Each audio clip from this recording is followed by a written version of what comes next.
একজন 25 বছর বয়সী ভেরি ইয়াং ছেলে হঠাৎ একদিন অসুস্থ হয়ে পড়ে এবং ডক্টরের কাছে যায়।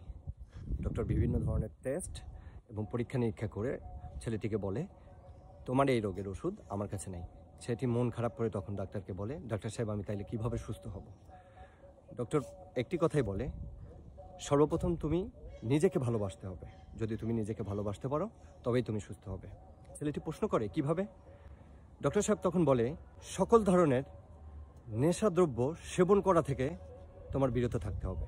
2, রাত জাগা থেকে অবশ্যই বিরত থাকতে হবে এবং নিয়মিত খাবার খেতে হবে, তবে তুমি সুস্থ হবে।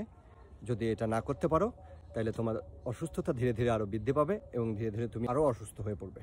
সো আমার এই ভিডিওর মেসেজ, ইয়াং ছেলেরা সমাজে নেশাগ্রস্ত হয়ে বিভিন্ন ধরনের রোগে আক্রান্ত হচ্ছে এবং তার ইফেক্ট পড়ছে তার পরিবারের উপর। সো সবাই নেশা থেকে বিরত থাকুন এবং সুস্থ জীবনযাপন করেন। আসসালামু আলাইকুম।